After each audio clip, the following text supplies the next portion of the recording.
안녕하십니까? 똑똑 오늘의 세계사 성우 양학입니다. 오늘은 어떤 이야기가 여러분을 기다리고 있을까요? 자, 출발하시죠. 여러분, 역사는 무엇이라고 생각하십니까? 여러 사람이 역사를 여러 의미로 정의합니다. 어떤 이는 승리자의 기록이라고 합니다. 승자의 기록이라는 관점에서 보면 아메리카 대륙은 1492년에 콜럼버스가 발견했습니다.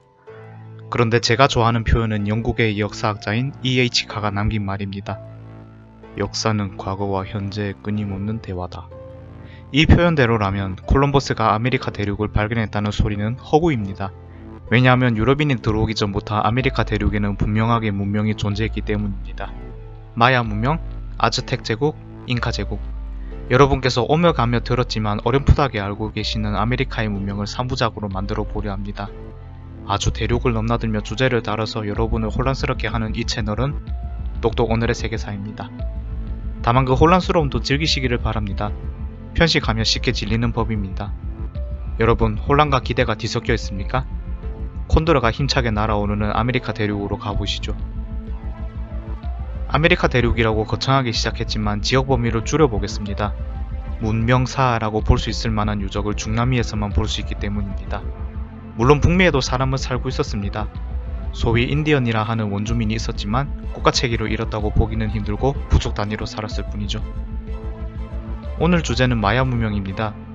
본격적으로 시작하기 전에 아메리카 문명의 원류로 볼 수 있는 올맥 문명을 말씀드리겠습니다.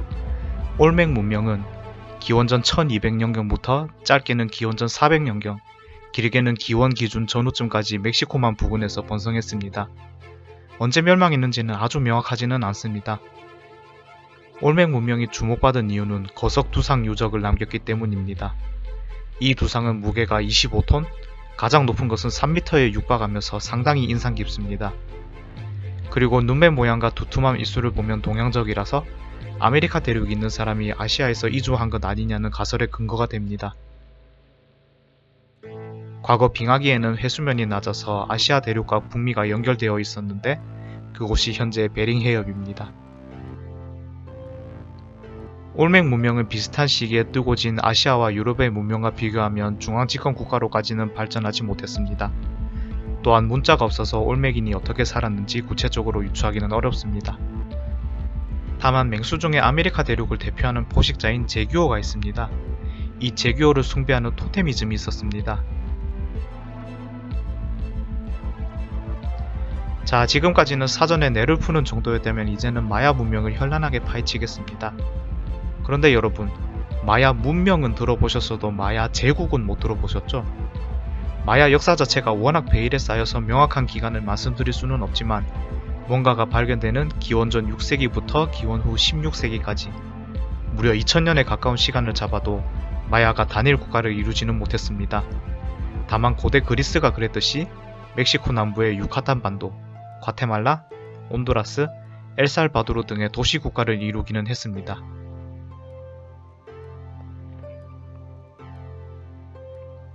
마야인은 청동이나 철기로 발전하지 못하고 석기시대에 머물렀습니다. 대신에 인간이 돌로 할 수 있는 기술로는 절정 수준까지 보여줬습니다. 이를 잘 드러낸 유적이 피라미드입니다. 똑똑인지 꽉꽉인지 세계사 2채널 또 이상한 소리 하네. 피라미드는 이집트에 있는데 뭔 소리야? 이렇게 생각하시는 분께 저희는 또 소명하겠습니다. 피라미드를 층층이 쌓아 올린 건축물이라고 한정해서 정의한다면 피라미드가 가장 많은 나라는 멕시코입니다. 총 430여 개가 있습니다. 멕시코의 피라미드는 모두 마야 문명기에 만들어졌습니다.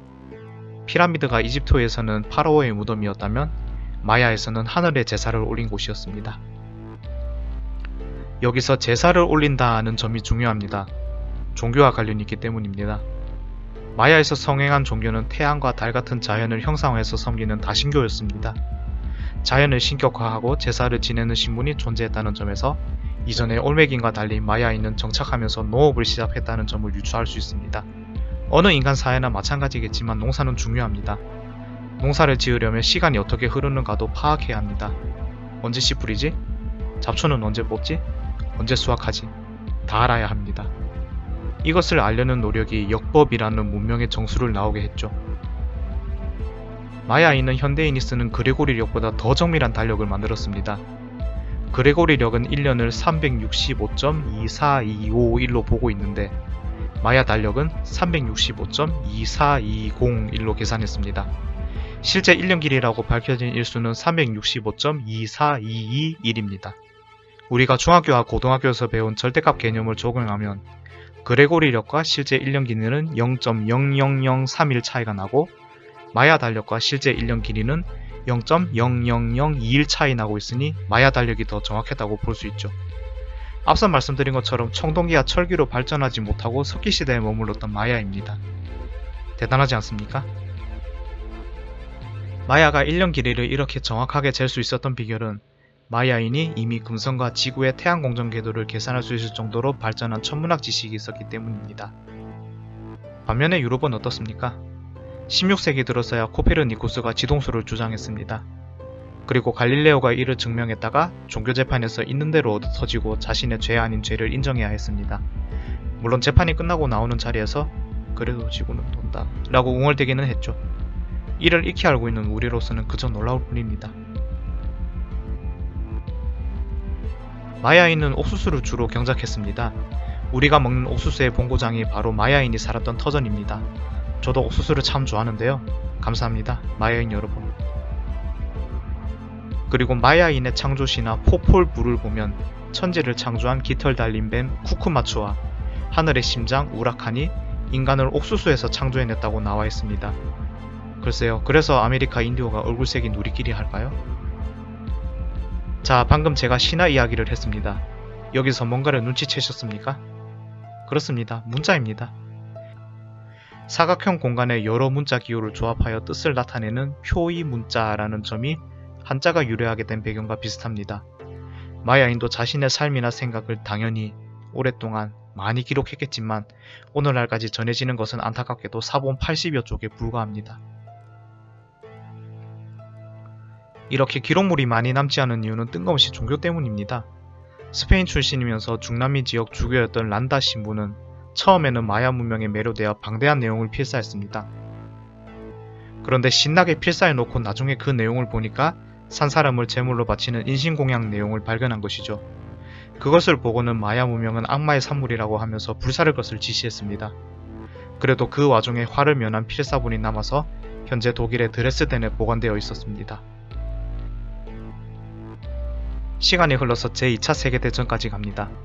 소련군으로 참전했던 언학자 크노로소프가 드레스덴 필사본을 발견했습니다. 소련군이 베를린으로 진격할 때 폐허가 된 드레스덴 국립도서관에서 이 책을 찾은 것이죠.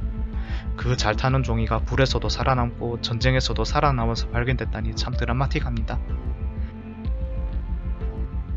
필사본을 입수한 크노로소프를 비롯해서 여러 학자가 노력한 끝에 현재는 마야 문자를 85%까지 해독했습니다. 아메리카 문명의 문자 중에 유일하게 해독한 문자입니다. 지금 여러분께서 보시는 영상의 주된 주제는 마야 문명입니다. 그래도 올맥 문명이 도입부인 것은 아직 잊지 않으셨죠? 자, 이제는 지구가 종말합니다. 똑똑인지 꽉꽉인지 하는 애들 드디어 갈 때까지 가는구나 싶으시죠? 영화 2012입니다. 마야 문명의 대표적인 떡밥이던 2012년 종말론이 모티브입니다. 밀레니엄 버그, 노스트라다무스 예언처럼 지나고 나서 보면 종말론이라는 것이 해프닝이지만 그 시대에 사는 사람에게는 뭔가 긴장감을 불러오는 소재입니다. 마야 달력을 보면 특정 기간쯤에 끝나 있는데 이 시점을 서력으로 환산하면 2012년 말까지입니다. 그것 때문에 저런 영화까지 나오게 된 것입니다. 허무하죠? 그리고 이 영상을 만드는 저희나 이 영상을 보시는 여러분이나 2020년까지 멀쩡히 살아있습니다. 마야가 쇠퇴하게 된 과정을 짤막하게 말씀드리겠습니다. 마야 문명이 사라진 결정적인 이유는 16세기 아즈테카 잉카 제국처럼 스페인이 식민지 정복했기 때문입니다. 그러나 10세기경부터 이미 내리막길이었습니다. 그 이유는 묘하게도 영화 2012에서 묘사한 지구 멸망 이유와 흡사합니다. 자연재해 때문입니다. 여러 과학자는 8세기부터 10세기까지 전 지구에 가뭄이 있었다고 합니다. 마야인도 가뭄을 피할 수 없었고 이는 식량 부족으로 이어지고 정치적인 갈등으로까지 이어졌습니다. 도시국가끼리 계속 전쟁을 벌이고 살아남은 자는 살던 도시, 살던 터전을 버리고 다른 보금자리로 뿔뿔이 흩어지면서 영향력을 잃은 것입니다. 하늘에 닿을 듯 찬란한 피라미드를 건설했던 마야 문명은 폐허가 되고 그곳은 밀림으로 뒤덮였습니다. 심지어 올해인 2020년 1월에 멕시코 유카탄 반도에서 마야 왕국 유적을 발견했다는 기사가 나올 정도라면 마야는 아직도 밀림 어딘가에서 인간 손길을 잊은 채 잠들었을지도 모르는 길입니다.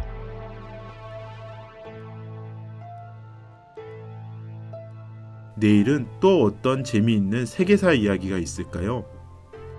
똑똑 오늘의 세계사는 여러분들의 관심으로 만들어집니다. 구독하기 꼭 눌러주시고 댓글 참여 부탁드립니다.